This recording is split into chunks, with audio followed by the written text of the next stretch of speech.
Hello there. I do apologize for that. I'm working today, and so unfortunately, I'm not really able to spend a lot of time on this. I wasn't able to focus as much on trading as I would like, even though I'm working from home. I, have obligations and stuff. So I just wanted to drop in real quick, do a quick trade review.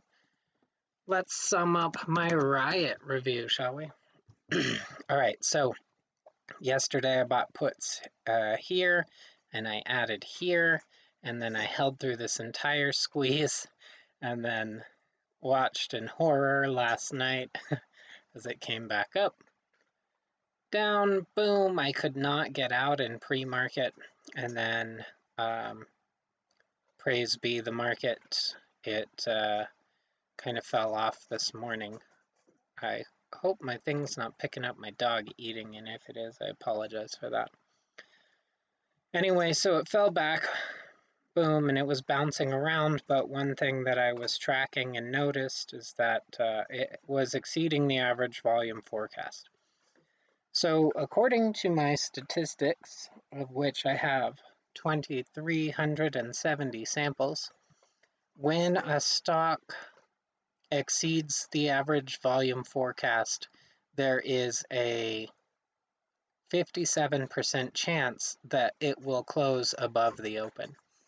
And so the odds were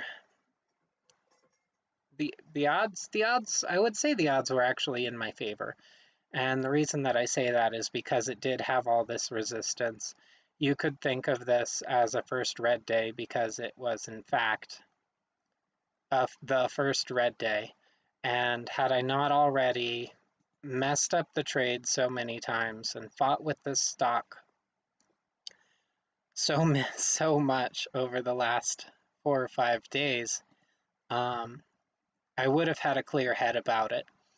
But unfortunately, and fortunately, RIOT had many lessons to teach me.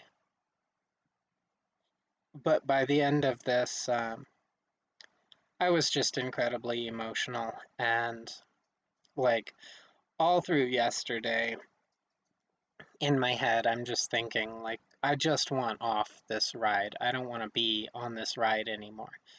And then it tortures me through after hours or through extended hours. And then it predictably falls down.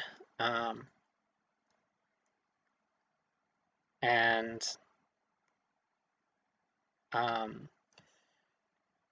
then it starts coming back up, and I was just like in such dismay already because of how poorly I traded this stock. I really just wanted off the ride. That's where I was at, and it's bouncing around here, and I didn't want to pay $40 to get off the ride, especially after sitting through so much.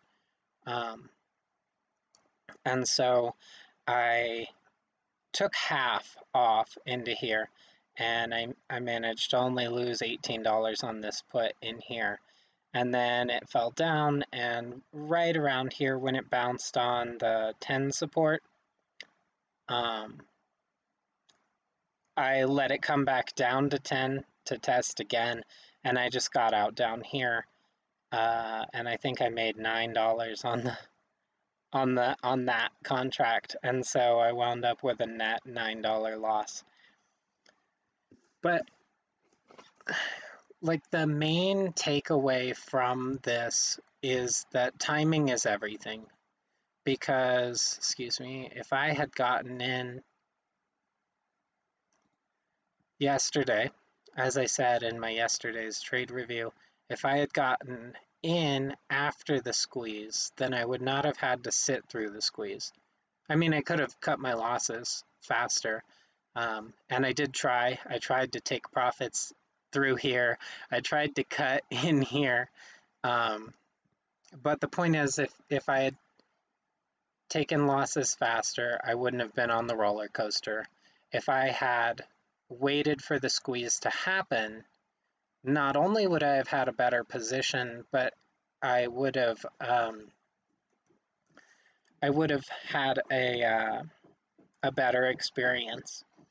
And I think that I could have been a lot more patient with this, which would have ultimately been a bigger victory, or a victory, you know.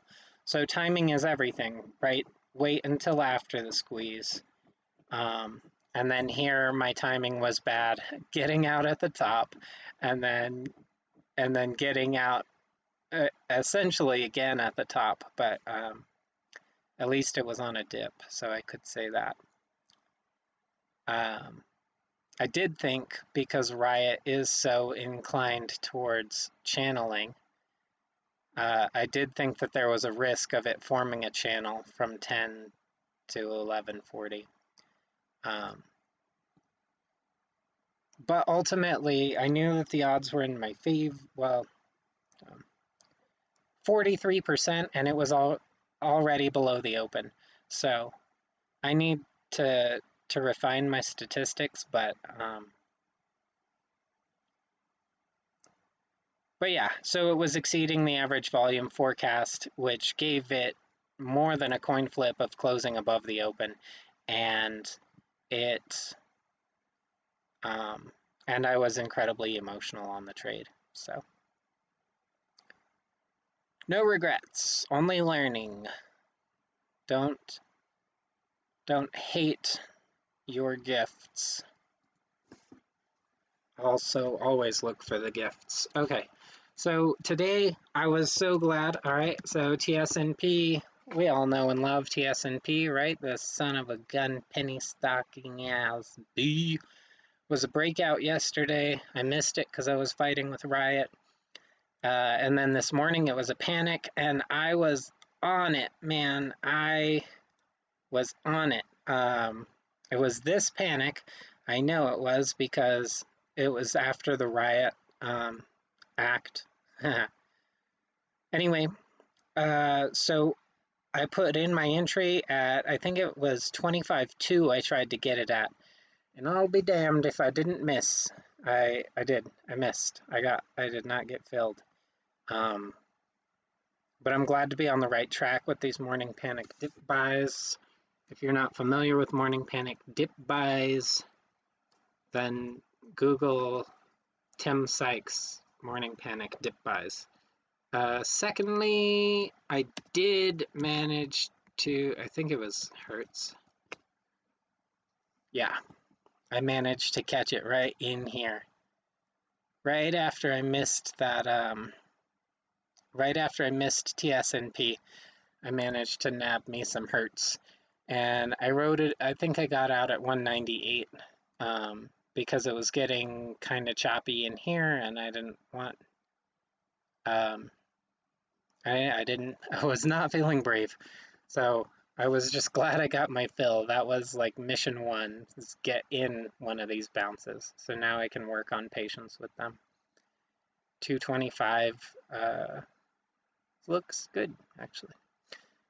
Let's see, what did it actually look like? Yeah, this is why, right in here. So I got in right in here, and then it was choppy AF. Chopped around in here a lot, so I didn't want to hold through the mess. I just took my, I don't know, I probably made 6 or 7 cents on 30 shares because that's all the settled cash I had in that account. So, and then CRIS. If you weren't watching CRIS today, you were probably in a coma. I am proud of how I managed this trade. Although I presently have a little consternation. I'm proud of my entry, put it that way. So it popped up, boom, to 790, gapped up on phase 1 news, which I think is ridiculous. It's kind of got a big float at 53 million, but It definitely exceeded the average volume forecast, so that gave it a 57% chance of, I guess probably better, but 57% of chance of stocks that exceed the average volume forecast close above their open. So I had a 4 in 10 chance of it coming down, but this is what I was thinking about. I was thinking about this candle here. I was thinking about it doing nothing for 2 years. I was thinking about the fact that it was at, 5-year resistance. I don't know, what is that? 3-year resistance. So I really don't have a lot of faith that CRIS is going to go to the moon, as it were.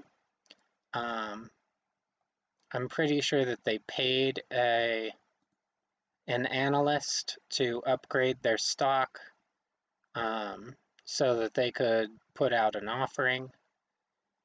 So anyway, it gaps up, boom, hits 8, comes down. I'm thinking it's gonna struggle. It comes up. I got my puts in here, and I'm proud of that.